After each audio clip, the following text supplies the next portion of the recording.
श्री त्रिपुरादास जी की कहानी। भक्ति में विपत्तियां आती हैं पर घबराए नहीं। आइए सुनते हैं ये पूरी कहानी को। श्री त्रिपुरादास जी का जन्म ब्रजमंडल के शेरगढ़ में हुआ था। उनके पिता राजमंत्री थे। बचपन से ही त्रिपुरादास जी में भक्ति के संस्कार थे। एक बार वे अपने पिता के साथ आगरा के किसी कार्य के लिए गिरिराज गोवर्धन जी के यहाँ आए।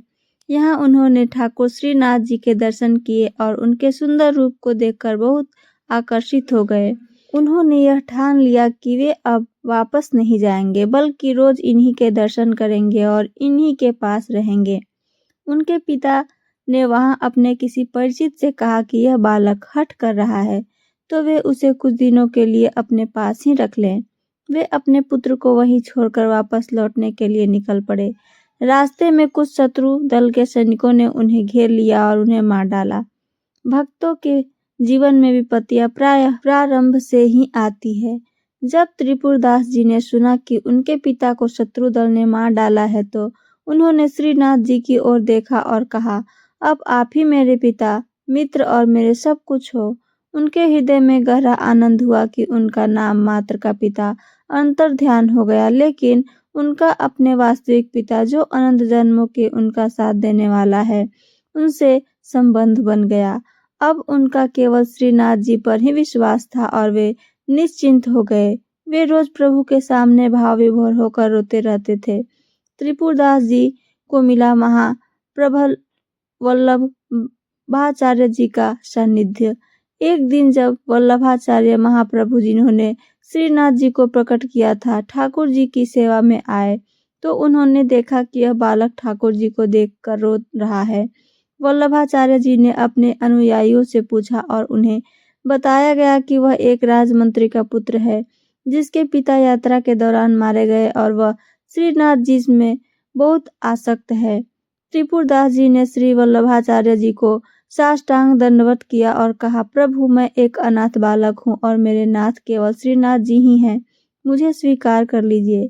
वल्लभाचार्य जी बहुत प्रसन्न हुए और उन्होंने त्रिपुरदास जी को दीक्षा दे दी कि वे कुछ दिन तक त्रिपुरदास जी को अपने पास रखते हुए उन्हें सेवा, ध्यान और भक्ति में जीवन जीने की शिक्षा देते रहे।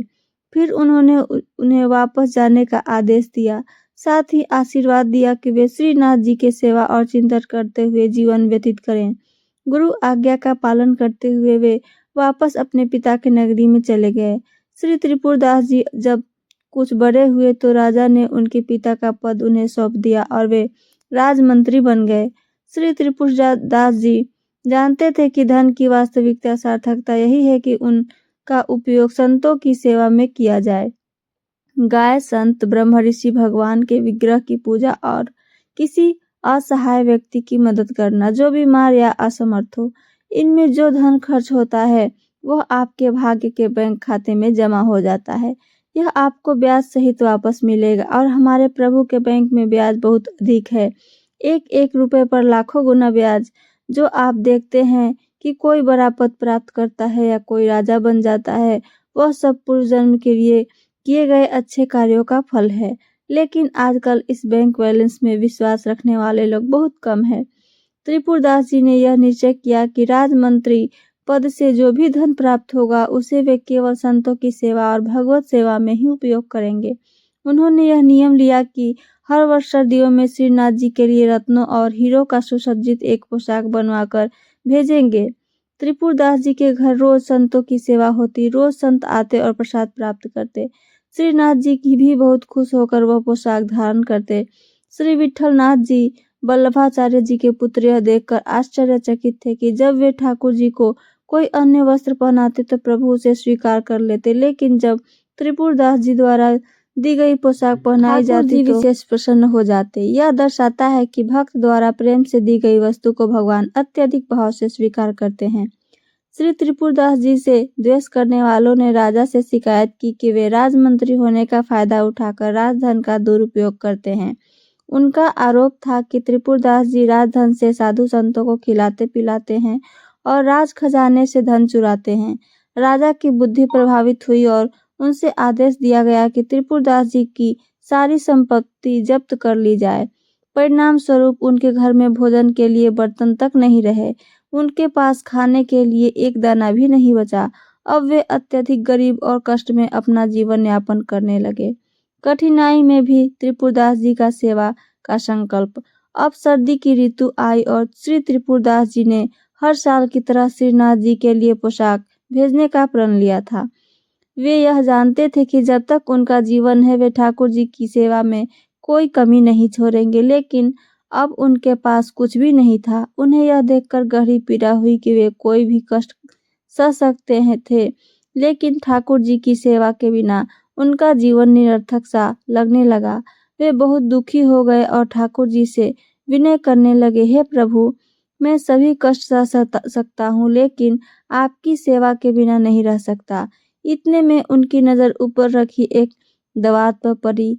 वह दवात पीतल की थी और त्रिपुरदास जी को यह ख्याल आया कि शायद यह कुछ सिक्कों में बिक जाए।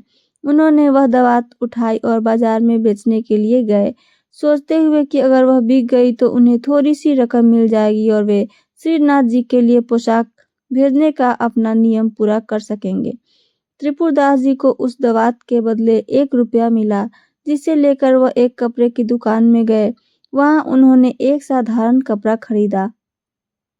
उस सफेद कपड़े को उन्होंने खुद लाल रंग से रंगा, लेकिन रंगते वक्त उनके आंसू थमे नहीं। वे प्रभु से कहने लगे, हे नाथ, यह तो इतना साधारण और मोटा कपड़ा है जो आपके सेवकों के भी लायक नहीं है।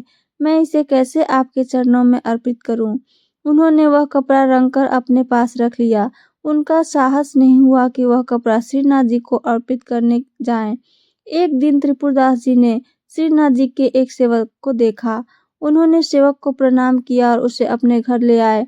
उनके घर में खाने पीने का कोई उचित प्रबंध नहीं था, फिर भी त्रिपुरदास जी ने बहुत संकोच के साथ वह लाल रंग का कपड़ा निकाला और हाथ जोड़कर कहा, मेरी यह प्रतिज्ञा थी कि मैं हर वर्ष श्रीनाथ जी को पोशाक भेजूंगा, लेकिन विधि का एक विधान ऐसा है कि वह मुमकिन नहीं हो सका। उन्होंने वह कपड़ा सेवक को सौंपते हुए कहा, कृपया इसे भंडारी को दे दीजिए, लेकिन गोसाई जी, विट्ठल जी को इस कपड़े या मेरी वर्तमान स्थिति के बारे में कुछ न बताना। भंडारी जैसा उचित समझे वैसा इसका उपयोग करें। सेवक ने वह वस्त्र ले जाकर भंडारी को दिया और त्रिपुरदास जी की दीनहीन स्थिति के बारे में बताकर कहा कि इस सेवा का अपमान न किया जाए। भंडारी ने उस कपड़े का सम्मान पूर्वक उपयोग करते हुए उसे ठाकुर जी के अन्य पोशाक को लपेटने के लिए अलमारी में रख लिया। श्रीनाथ जी को लगी ठंड। सर्दी का समय था। एक दिन श्रीनाथ जी श्रृंगार के बाद अचानक कांपने लगे। जब श्री विट्ठल जी चरण सेवा में गए तो ठाकुर जी ने उनसे कहा, मुझे बहुत जोर की ठंड लग रही है।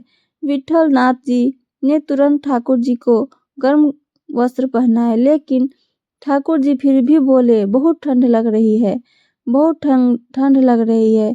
इस पर श्री विट्ठल नाथ जी ने तुरंत अंगीठी जलाकर ठाकुर जी के पास रखी, लेकिन ठाकुर जी फिर भी कांपते हुए बोले, मुझे बहुत ठंड लग रही है।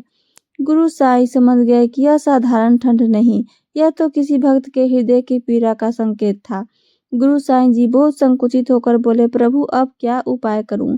मैंने आपको गर्म पोशाक पहना दी और अंगीठी भी आपके पास रख दी, फिर भी आप कह रहे हैं कि आपको ठंड लग रही है। त्रिपुरदास जी पर श्रीनाथ जी की कृपा। विट्ठल नाथ जी को विचार आया कि कहीं किसी भक्त के भेजे हुए वस्त्र का अपमान तो नहीं हो रहा है। उन्होंने सेवकों को बुलाकर कहा, तत्काल वही खाता लाओ और देखो कि इस वर्ष किस किस की पोशाक आई है और किसकी नहीं आई है।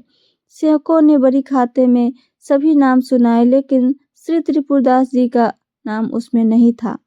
विट्ठल नाथ जी ने पूछा, आपने त्रिपुरदास जी का नाम क्यों नहीं सुनाया? वे तो हर वर्ष ठाकुर जी के लिए पोशाक भेजते थे, क्या इस वर्ष उन्होंने कुछ नहीं भेजा? सेवकों ने बताया, राजा द्वारा उनका सारा धन नष्ट कर दिया गया और उनका सब कुछ छीन लिया गया है। विट्ठल नाथ जी ने फिर पूछा, क्या इस वर्ष उन्होंने कुछ नहीं भेजा?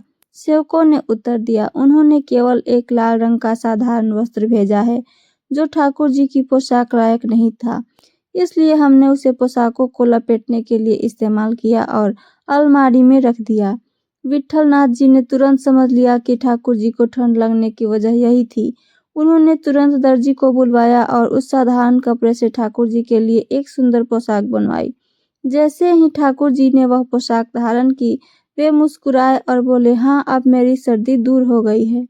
इस कहानी का निष्कर्ष, हमारे ठाकुर जी बड़े रिझवार हैं। वे केवल प्रेम और भाव से रिझ जाते हैं। इसी भाव को दृढ़ करने के लिए हम महापुरुषों के पावन चरित्र पढ़ते हैं।